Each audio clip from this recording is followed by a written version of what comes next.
What's up, people? I'm Shaggy, the Opinionated Hippie, and today I'm going to rank in the order of my personal favorite Funkadelic's studio albums. There's 15 of them, so we're going to try to get through this intro quickly. Greatest funk rock band ever to exist.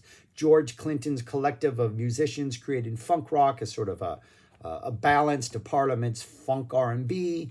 What is the Zappa connection? Because we try to connect everything to Zappa here.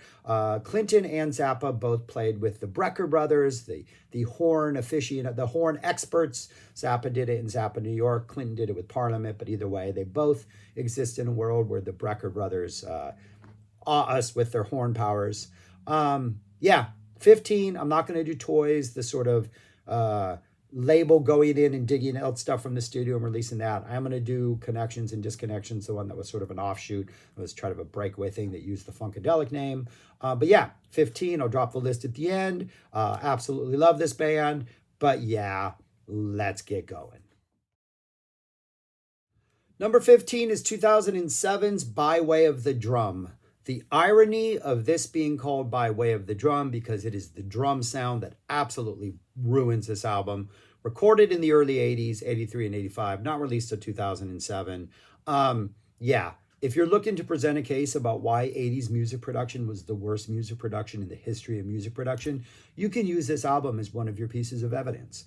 It is not as bad as other egregious 80s albums, but it's not funky. Why anybody thought these electronic drum sounds would create funk is beyond me. It's a bad listen. No. Plus the songs, I don't even think if they like redid the songs with an actual live band, they would probably sound better to have like an actual real funky drummer in there. But it sounds horrible. It's overproduced. The bass is everything just sounds 80s. There is one song that I think kind of manages to work its way through the sound. Freaks Bearing Gifts, the third track. I don't know. I kind of liked it. Nice, cool, low-key, funky groove. The drums kind of add to the atmosphere. But yeah, this one, just from the beginning, the opening sound and the opening drums on the opening track, no, I can't. Number 15, By Way of the Drum. Number 14 is 1981's Connections and Disconnections. It was later re-released entitled Who's a Funkadelic?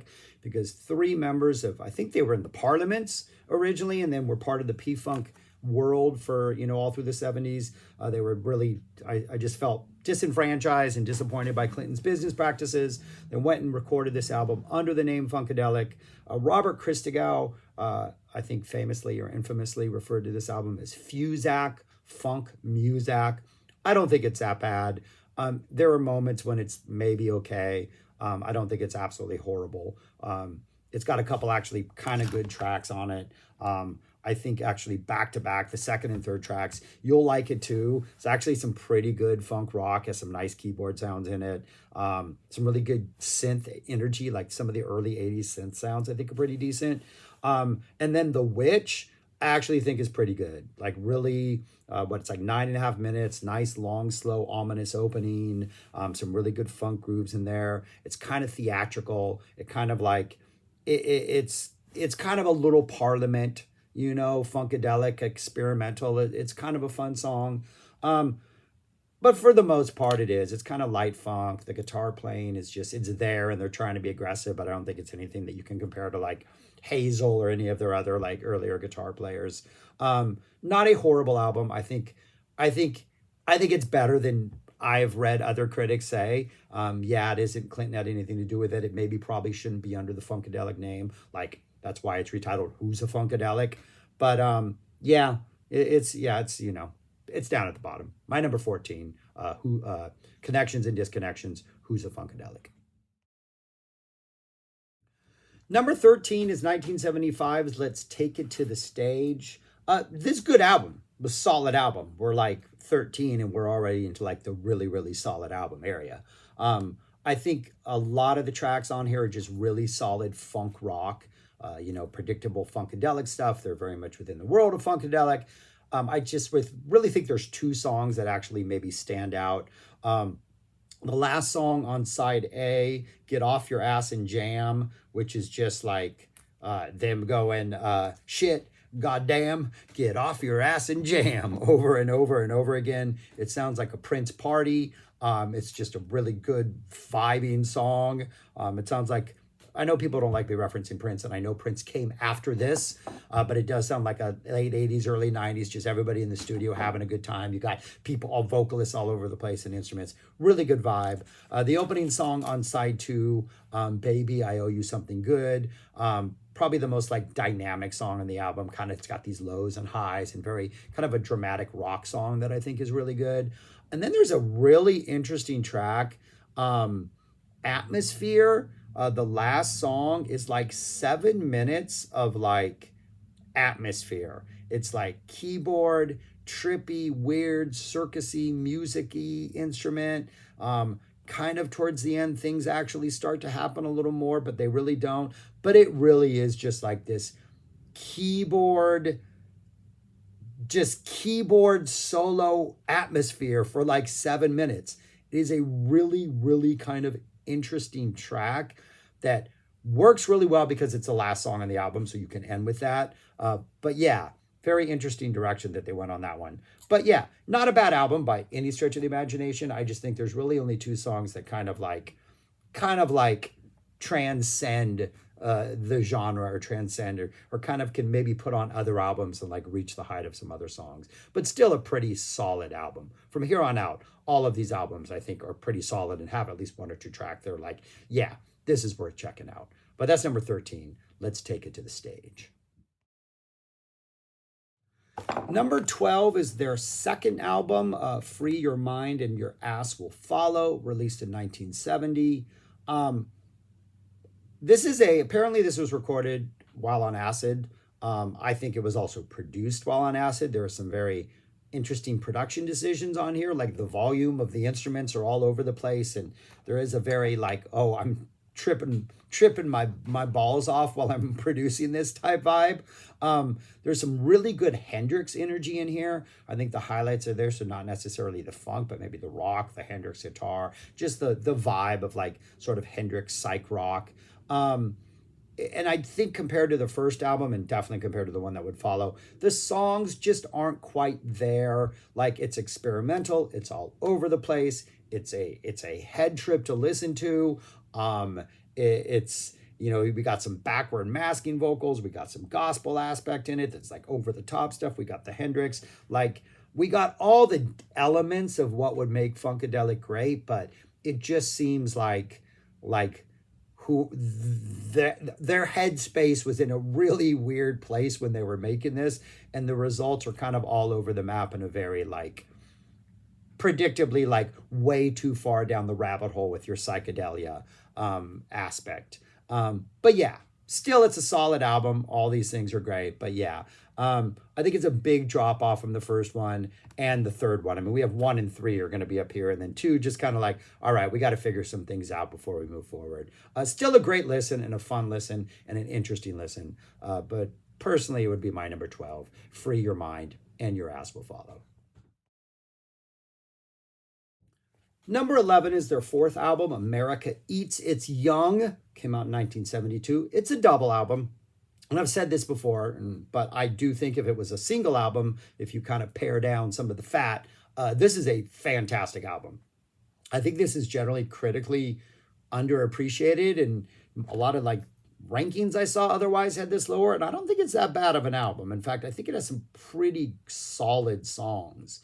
The opening, You Hit the Nail on the Head, which is like 7+ minutes, starts off with like 3 minutes of what is a pretty awesome instrumental jam before we kind of switch gears into some more like little bit of like R&B Stevie Wonder type vibe for a short while. Then we have like a little Marshall Tucker kind of country rock funk in there. Like, it's kind of all over the map in the best way possible. A Joyful Process, which is this absolutely awesome instrumental funk jam with some really nice keyboard work, some nice horns in there. Loose Booty, despite the name, awesome. We get a super stupid conceptual continuity tie-in. Fantastic keyboard solo on here. The title track, America Eats Its Young, is this really kind of weird ballady with some very nice tasty guitar. You get all these like ambient like whispers and moans and like weird vocal things that are just kind of going on in the background. Like you got that spoken lyric thing where they're kind of telling a tale or narrating stuff. Really nice tasty guitar throughout. Kind of a low key slow burner, but absolutely fantastic. The song Balance goes into this absolutely awesome mid-song jam with like guitar and organ and piano just going off. The song Miss Lucifer's Love is sort of a mid-tempo, really kind of loose funk song with this awesome like guitar theme that goes throughout the whole thing. Kind of really builds nicely at the end of this nice sort of climactic ending. Yeah, it's a double album, so there are times where you're like, okay, this is just your average funk song, but I don't really think there's anything bad on here. You got some ballads. The song We Hurt Too has an almost like 70s Johnny Mathis vibe, which I'm okay with.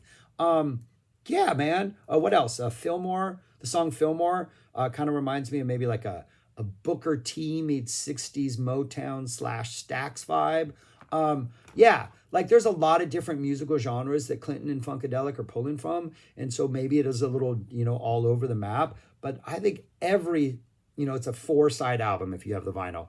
Every side has at least one song that like, yeah, that kind of saves this entire side of music. That's an actual absolute banger. And like 3 of them open up those sides of music. So you're starting off with something really strong. But yeah, it's a really solid album that I really enjoy. It's number 11 because that's how strong their discography is.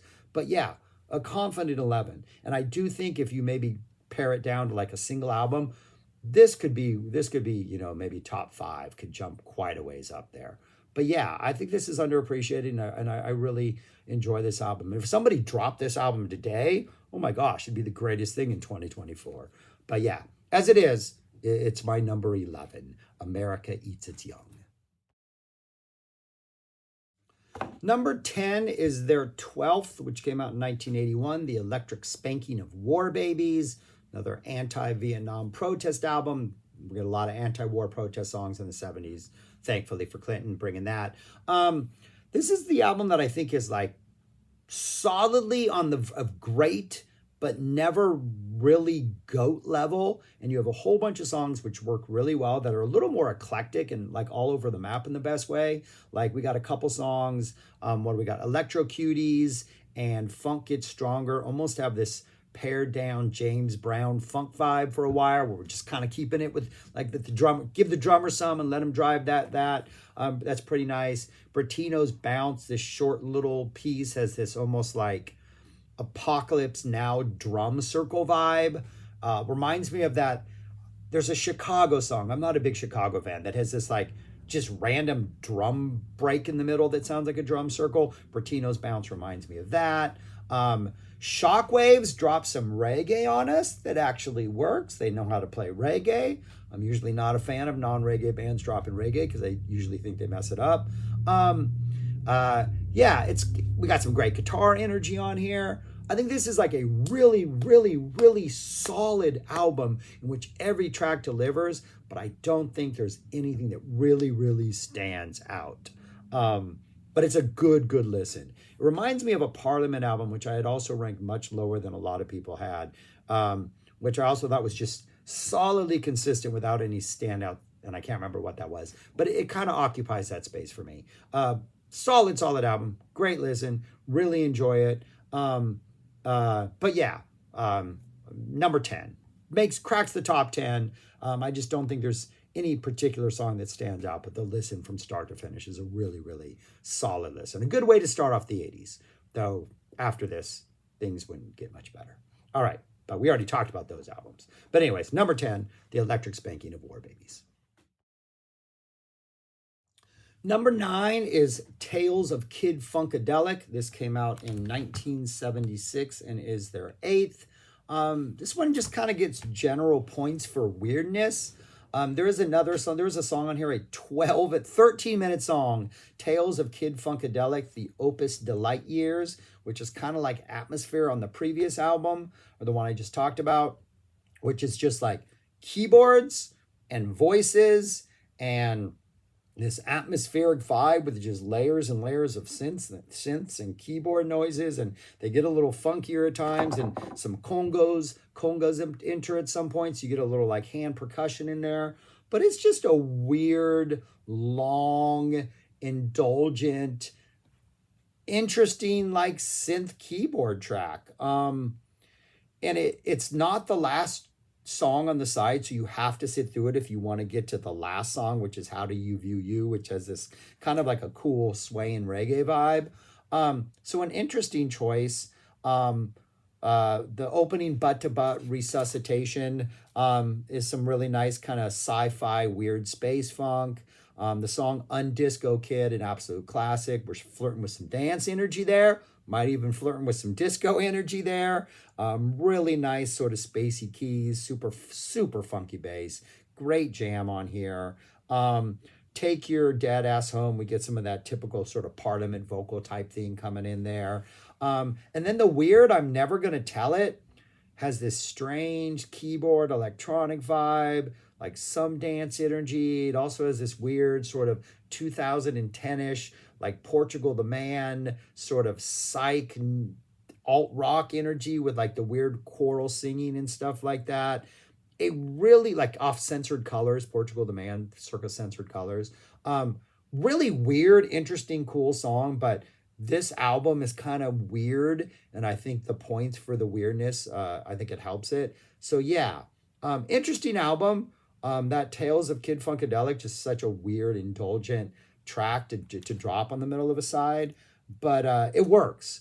Like it kind of works. After a couple listens, you learn to appreciate the fact that it's just like, let's just let Bernie go crazy for 13 minutes, and we'll add some different elements in there. But yeah, strange little number. But yeah, I think it's a fun album. I think it's a weird album. It definitely is maybe an outlier in the Funkadelic sound of this era, but at the same time, it sounds like Funkadelic, because Funkadelic is just like, let's sort of assimilate all the different musical genres and just make them sound like us. But anyways, yeah, interesting album. That would be my number 9, Tales of Kid Funkadelic. Number 8 is 2014's, their 14th and final album. I'm including connections and disconnections. That's why there's 15 on this list. First, You Gotta Shake the Gate. I don't know what happened to Clinton in the 2010s. Maybe it was new hope of the Obama era here in the States.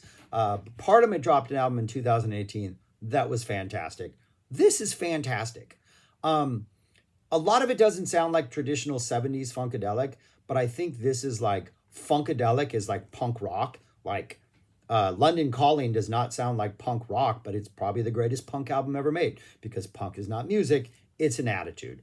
Funkadelic is not a sound, it's an attitude. This is a 3 CD album. There's like over 3 hours of music on here. Reminds me, again, I know people don't like this, the Prince connection. Reminds me of Crystal Ball. Reminds me of Emancipation. Does it all work? No, it doesn't all work. Is every song different than the one previous than it, and like exploring a different genre? Yes. And that's what makes it absolutely fascinating. We get funk. We get hip hop, because we're now in the hip hop era. We get big Jay-Z, Kanye West type hip hop jams. We get rap and like jazz. We get jazz. We get auto-tune all over the place. We get some 90s and some mid 2000s R&B, like just R&B. We get some Rage Against the Machine energy in here, almost like some industrial in here. Like, this is the King Gizzard of funk. Like, they are taking funk music and making it sound like nobody else. It just sounds like Funkadelic. This is a fun album. Not all of it works. Like, there's one song, Mathematics of Love, which is just 12 minutes of just overindulgent, sort of over dramatic singing, and like, but it is a roller coaster ride of an album. And the first track, what is the first track called? Baby Like Funkin' It Up. Low key, jazzy rap funk that just kind of slow simmers the entire time. 10 minutes. I'm hooked. I'm in. I want to know what the rest of this album is. This is one of those, I would just pull the CD out and listen to like one CD for a while. I don't think I fully absorbed this. I think it might even be better than an 8. But I think this is a great album. And if you get a chance to get this, I think it's worth checking out, especially if you're a fan of like sort of every other musical genre that was prevalent in the 2014s. Clinton is not trying to recreate the 70s. Clinton is trying to be of 2014 and put out a Funkadelic album that is contemporary. And I think he hits it out of the park. And I think he does a fantastic job. And this is solidly my number 8. I think this is a really, really fun album. But yeah, my number 8. First, you got to shake the gate. It rhymes. Peace, y'all. I'm not done. Going on to number 7. But yeah, that's my number 8. My number 7 is Cosmic Slop. Their 5th came out in 1973. A solid, great album with a handful of like possible GOAT tracks on here, like greatest of all time. Opening Nappy Dugout. Just this mostly instrumental track with like some yelling and talking that kind of goes on. That is just this awesome, slow burning funk groove that is ridiculous. You have this sort of anti-war song. The war is over. December 73, no, February 73 is apparently when the Vietnam War was supposed to be over. There we were still in Cambodia doing stuff. I'm not doing a Vietnam War lesson here. This sort of guitar motif, this riff, this vamp that goes through the entire song is just spooky and beautiful and compelling and just eerie. Reminds me later on the inspiration for like I don't know if anybody knows Acid Mother's Temple, the Japanese psych rock band. They have a song called Pink Lady Lemonade. This kind of reminds me of that vibe. Just as the more it repeats, the more just hypnotic it gets. Absolutely fantastic song. Cosmic Slop, some great funk rock. There is some fantastic guitar soloing on here. Just absolutely amazing. Scheider and Bukowski are on here. I don't think Hazel is on this one, but it is absolutely fantastic. Just the guitar solos are amazing. The song No Compute has this almost How Sweet It Is type vibe in it. I mean, just little upbeat funk R&B type thing. Some great lyrics about trying to get with the girl and everything. Her response to everything the guy has to say is no compute. Kind of a funny little song. Got Trash a Go-Go, just some screaming guitar going in the background. Can't Stand the Strain. This awesome opening riff that kind of flirts with like Skynyrd country rock territory for a little while, but then goes into this like upbeat vibe. Just another absolutely consistently strong album from start to finish with a number of tracks: Nappy Dugout, March to the Witch's Castle, Cosmic Slop, No Compute, which I think kind of elevate the thing up to number 7. But yeah, just another just absolutely fantastic album. This is like them at their solid funk rock with little elements of like psych energy seeping in there and something like March to the Witch's Castle. But yeah, fantastic album. Yeah, number 7, and we're on to some really strong stuff already. So this is how solid this catalog is. But yeah, Cosmic Slop, number 7.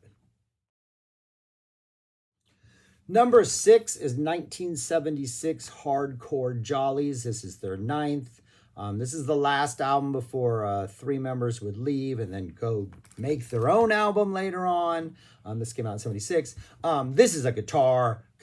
This is some beautiful guitar playing on here. Hampton, Hazel, both playing guitar. The opening, Coming Around the Mountain, is just tasty dance funk. It's got a dance floor vibe, but the guitar playing is ridiculous. Nice thick guitar. The bass playing is ridiculous. Title track, awesome tasty guitar instrumental. The guitar playing on here is absolutely amazing. You like this nice heavy keyboard intro, and then we're just off with guitar energy. Nice funk rock instrumental. Cosmic Slop, we got more guitar on that. We got a live version of Cosmic Slop, but we're leaning into the guitar playing even more. You Scared the Lovin' Out of Me starts off a little there's a place in France type thing. We get sort of the Parliament vocals coming in, some nice tasty guitar on here. The closing Adolescent Funk is more like really cool synth sounds, letting Bernie just kind of lean in and kind of have a synth moment to close the album. Really nice dramatic vibe to that. Yeah, this is just great. If you got funk, you got style. The sounds, the way this band sounds, those deep, fat funk sounds on the bass, just everything about this. Yeah, this is really good. Smokey, which I maybe thought was a tribute to Smokey Robinson, almost has like a Little Feat type funk groove to it. Really nice. Some nice harmonica comes in there. We got a nice little chill meltdown at the end. Yeah, this is just 40 minutes of just really good guitar, driving, bass, great guitar theatrics, funk rock. Yeah. My number 6, Hardcore Jollies. I get my hardcore jollies on this album. That's the weirdest thing to say. On to number 5. Number 5 is there. I don't know what number this is, but it came out in 1979. Uncle Jam Wants You. Yeah, this thing is just absolutely amazing. Freak of the Week, awesome little melody that runs through there, super catchy sort of hook in this song. It's like if the lyrics weren't singing Freak of the Week, this sounds like it could be a hit. It's just absolutely awesome, great groove funk song. Side A has 2 songs, the 5-minute Freak of the Week and the 15-minute Not Just Knee Deep, which is just absolutely amazing. Nice, like late 70s keyboard sound, some great bass. It's a long, really long, nice, clean, indulgent, just jam. We get a Freak of the Week callback to the previous song for some conceptual continuity. Really, really nice, tasty, long guitar solo. This is 15 minutes of this. You could do this entire album on just this jam, and this would still be a number 5. Actually, probably be a number 4. That's how much I like this jam. Uncle Jam, this sort of military roll call type funk bass is absolutely sick. March to the left, right, march to the left, right. It's just a jam, but it's a jam that connects from the beginning. 10 minutes of just that. Field Maneuvers, really nice tight funk, almost like AOR, like rock funk song. Absolutely awesome sort of instrumental piece, like short 2.5 minutes.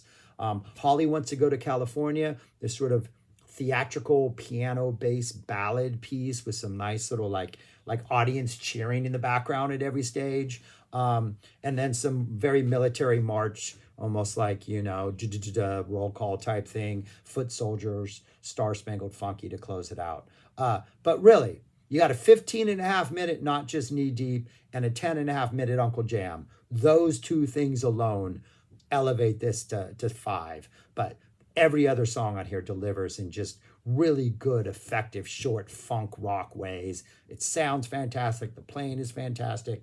Yeah, man. For a late era, what are we at? I guess it's not that late era, but 1979, we're getting close to the 80s. This is a strong, really enjoyable effort. My number 5, Uncle Jam Wants You. My number 4 is their 6th 1974, Standing on the Verge of Getting It On. I did get a comment on my Parliament videos that I think kind of predicted that this might be my number 3, but it is not far behind the 2 that were, I'll give away the ending, were correctly predicted in this comment. Don't turn it off. You want to see my reasons. But yeah, number 4, fantastic album. Absolutely amazing guitar playing on this.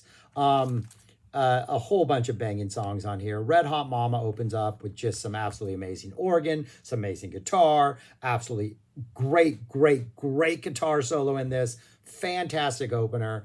Alice in My Fantasies is heavy and funky. All Stay, kind of a slower, sexier, calmer groove. Sexy Ways, upbeat poppy funk. Oh, All Stay is absolutely amazing also. It's calmer, but it's got some it's got this 4-bar idea that kind of cycles through that's really kind of also really cool that they're just kind of playing along with, like a nice long 7.5 minute song, I'll Stay. That's side A, those first 4 songs, and side A is perfectly sequenced. The Red Hot Mama hits you hard. Alice in My Fantasies comes out heavier and funkier. All Stay kind of pulls it back and calms us down. And then Sexy Ways kind of almost gives you a little dessert. We have a little bit of a little more poppy or funk in there. I don't think side B is as strong, though the playing and the guitar energy and the rock energy is fantastic. The title track, unfortunately, we have the lyrics about urinating on somebody. That seems to be a theme. I'm not really a big fan of their scat energy in a lot of their lyrics. But this has a really good driving energy to it. Jimmy's got a little bit of bitch in him, is a little kind of a silly toss off. Kind of almost reminds me of like 70s Manhattan Transfer type vibes. But the lyrics, of course, Manhattan Transfer would never sing. And then the awesome closing, good thoughts, bad thoughts. The opening for like the first 3 minutes almost has like a locomotive breath type. We don't get that piano, but that like just kind of messing around with your guitar, kind of low key before like, around 3.5 minutes, piano enters, the song starts to emerge, things start to coalesce, but don't really. Around 6:30, we finally get like some spoken word in there and some nice rhythm guitar, some like motivational ideas coming through. Think right and you can fly. It's reinforcing the good thoughts and trying to downplay the bad thoughts. It's an interesting, really interesting, slow burning final track that also one of the highlights on here. Yeah, absolutely banger from start to finish. I do think side A is like probably a perfect sequence of music. And Standing on the Verge and Jimmy are good songs, but I don't think they quite rise to the level of side A. But Good Thoughts, fantastic, fantastic closer. But yeah, this is a banger of an album. Number 4. I'm getting it on after listening to this. No longer Standing on the Verge, though we're gonna ignore that scat stuff. Not the scat stuff, but yeah. All right. That's it. On to number 3. Number 3 is their 10th, 1978's One Nation Under a Groove. Getting down just for the funk of it. Side A, again, 2 albums in a row on this list, is a perfect side of music. Maybe side A and a half. The title track, One Nation Under a Groove, that's GOAT level stuff, man. The bass, the lyrics, the vibe, everything about the title track hits it out of the park. Groove Allegiance, great guitar, great keyboards, great jam and energy. More of a low simmer groove, but absolutely nails it. Who Says a Funk Band Can't Play Rock? Such an awesome melody, such an awesome groove. Absolutely great funk rock guitar solo in here. Like just banger after banger after banger. And I'm not a fan of the word banger. And then we get a song with a horrible title, Pro Mental Shit, Backwash Psychosis, Enema Squad, the Doo-Doo Chasers. Don't understand the scat stuff. But this thing is incredible. 11 minutes of some of the best music this band has put on vinyl. Guitar solos, bass like crazy, slow, jammy, all kinds of crazy vocal craziness all over the place. Yeah, the lyrics, whatever, I don't know, but the energy is good. The slow funk energy is good. It's like, I don't care what you're singing about. The music is so absolutely compelling and infectious and funk that I'm 100% in. And then we close out that side, the last 2 songs, Into You and Charlie, Funk Getting Ready to Roll, are kind of just nice funk groove, like songs, like funk rock songs with nice groove. Charlie has a more like straightforward, less chaotic vibe, almost like straightforward JB funk at first, with a little bit sparser and cleaner. Really nice bass and keyboard runs at the end. I don't know if it's bass or like a keyboard bass, but really nice action towards the end of this. Yeah, man, 42 minutes of just pure late era Funkadelic, just absolute amazingness. And it starts off with One Nation Under a Groove, which is like a GOAT track, just absolutely fantastic. But yeah, my number three is One Nation Under a Groove. My number 2 is their self-titled debut album from 1970, Funkadelic. I like to imagine buying an album, like a debut album for the first time, and like being in 1970 and seeing this and putting it on and being like, oh my gosh. Start off with like that spoken word intro with some really, really deep space funk kind of going on in the background. The opening track, Mommy, What's a Funkadelic, is just like, it's just like throwing so many things at you that this band would do over the course of the next like decade and a half. We got like a bass solo thrown in here. We got all this like talking, like what's so nasty about funk music. We got just a groove in here, but it's like the sauce is just thick. Like the funk sauce is thick no matter what they're doing on here. I'll Bet You is more like 60s electric rock. Music for My Mother's kind of slow, moody blues funk. I Got a Thing, You Got a Thing, Everybody's Got a Thing is like crazy, funky rock song. Upbeat, cool, kind of jam psyche thing. Oh, going back to Music for My Mother, there's sort of like a Doors aspect in it, like narration type thing. It almost feels like if Doors was a funk band, they might drop Music for My Mother. Good old music's like slow, funky with like some squealing guitar in the background. Some really nice changes that go through this. Really nice bass energy, kind of a nice, slow, patient jam. Qualify and Satisfy almost has a da-na-na-na, I'm a Man type slow blues vibe, with some really sort of, I don't even know what I wrote in there. Something guitar in the best way possible. I don't even know what it is. Very Hendrix vibe in this one, in Qualify and Satisfy, like a blues Hendrix vibe. And then the closing, What is Soul? I Am a Funkadelic. Just slow burning, guitar infused, solos all over the place, spurts of heavy funk. It's one of those like late night, after hours, spacey type weird funk. Like if you went to a funk club, this is like the thing they're going to drop at the end of the night when things are getting woozy and hazy. It is an amazing journey from start to finish. To think that this was dropped in 1970, nobody else is putting out music. Like you feel the Hendrix influence, you got the funk, you got the R&B, you got the background with the Parliaments, you got all of these things. And like, it's not the best thing they would do because that would come 2 albums later. It's the only one left on this list. But to start off like this, this is an amazing debut album that I think just from the beginning confronts you with what it is and says, this is what we are. Enjoy it. Sit back, relax. We're going to funk your mind up, man. Yeah. My number 2, there first, Funkadelic. On to the greatest funk album ever made. Mother Earth is pregnant for the 3rd time, and apparently she thus then gave birth to the greatest funk album of all time, 1971's Maggot Brain, their 3rd. A perfect album. Opening track, Maggot Brain. Eddie Hazel puts his face on the Mount Rushmore of guitar solos. An instrumental guitar that takes what Hendrix does and turns it into blistering, hot lava, molten fire, steel, bluesy, funk, metal, crazy psychness with weird production things going on in the middle. And oh my gosh, if you've not heard Maggot Brain, make yourself as comfortable as you can be. Get your mind in whatever state your mind needs to be in and drop yourself some Maggot Brain. This album is number 1 for Maggot Brain alone. But guess what? The second track is Can You Get to That? One of the funkiest 2 minutes and 50 seconds of music you will ever hear in your life. Can you get, I want to know if you can get to that. It's one of the greatest funk pop rock songs of all time. Oh, wait, that's not enough for you? The next song is Hit It and Quit It, one of the greatest driving funk rocks of all time. Then